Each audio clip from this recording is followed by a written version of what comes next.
अमरावती जिल्ह्यामध्ये बारदाण्याअभावी तूर व हरभऱ्याची खरेदी खोळंबली होती। तूर खरेदी शनिवारला सायंकाळपासून बंद करण्यात आली होती। मात्र बारदाण्याचा तुटवडा असतानाही काही प्रमाणात हरभऱ्याची खरेदी सुरू करण्यात आलेली आहे। याबाबत VCN न्यूजने तूर व हरभरा खरेदीबाबत बाजार समितीचा हलगर्जीपणा दिनांक 21 एप्रिलच्या वृत्तामध्ये प्रसारित केला होता। याची दखल घेत तूर व हरभऱ्यांपैकी आता हरभरा खरेदीला सुरुवात करण्यात आलेली आहे। जिल्हा मार्केटिंग कमिटीकडून 400 बारदाण्याची मागणी केल्यानंतर 100 गठ्ठे उपलब्ध झालेले आहेत।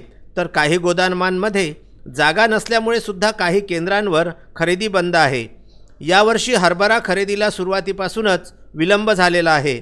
खुल्या बाजारामध्ये सुरुवातीला तेजी व नंतर मंदी आल्यामुळे शेतकऱ्यांनी शासकीय खरेदी करण्याबाबत आग्रह धरला असता नाफेडकडून जिल्हा मार्केटिंग व विदर्भ मार्केटिंगच्या माध्यमातून खरेदी सुरुवात करण्यात आलेली आहे। जिल्ह्यातील 11 केंद्रांवर नोंदणी आणि खरेदी सुरू आहे। जिल्हा मार्केटिंग फेडरेशन कमिटीकडून शासनाकडून 400 गठ्ठे बारदाण्याची मागणी केलेली असून कोलकाता येथून 100 गठ्ठे उपलब्ध झाल्याची माहिती प्राप्त झालेली आहे। मात्र आजपर्यंत नोंदणी केलेल्या शेतकऱ्यांच्या हरभरा खरेदीकरिता जवळपास 3000 बारदाण्यांची गरज आहे।